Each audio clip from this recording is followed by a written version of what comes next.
ক্ষমার খুশবু ছড়িয়ে বিদায়ের বেদনায় পবিত্র মাহে রমজান, রহমত, মাগফিরাত ও নাজাতের মাসের শেষ দিনে খোদার কাছে নিজেকে সমর্পণ মুমিন রোজাদারের। বৃষ্টি ও ঝোড়ো হাওয়াকে উপেক্ষা করে সওয়ামের পূর্ণ ফজিলতের প্রার্থনা রমজানের শেষ জুমায়।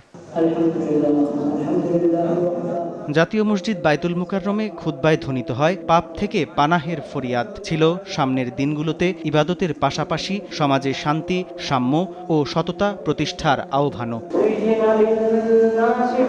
বাইরে তখন মুষলধারে বৃষ্টি। কাতারবন্দি মুসল্লিরা এর মধ্যেই তাকবীর, কিয়াম ও রুকু সিজদায় আদায় করেন জুমার নামাজ। মোনাজাতে গুনাহ মাফের আশায় চোখ ভিজে ওঠে অনেকের। কামনা করেন বাকি জীবনে শান্তি ও অনন্ত আখিরাতে মুক্তি। মুসলিম উম্মার ঐক্য ও জাতীয় জীবনে কল্যাণের আশা আগত মুসল্লিদের। যেন আল্লাহ আমাদের পরবর্তী জুমা পড়ার সুযোগ দান করেন। দেশবাসীর জন্য দোয়া করলাম এবং আমাদের দেশ যাতে ভালো থাকে, আমাদের দেশ যাতে সকল চক্রান্ত থাকে, মুক্তি থাকে।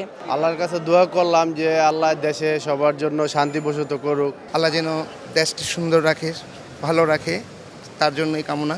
সুখ, শান্তি ও সমৃদ্ধি, সবাই সুখী থাকুক, ভালো থাকুক। সবার প্রত্যাশা রমজান শেষ হলেও ইবাদত, সংযম ও মানবিকতার এ শিক্ষা যেন বজায় থাকে শেষ নিঃশ্বাস পর্যন্ত। তীব্র বৃষ্টি ও ঝোড়ো বাতাসকে উপেক্ষা করে পবিত্র জুমাতুল বিদার দিন নামাজ আদায় করলেন মুসল্লিরা। মোনাজাতে চাইলেন জাতীয় জীবনে কল্যাণ ও বিশ্ব মুসলিমের সংহতি।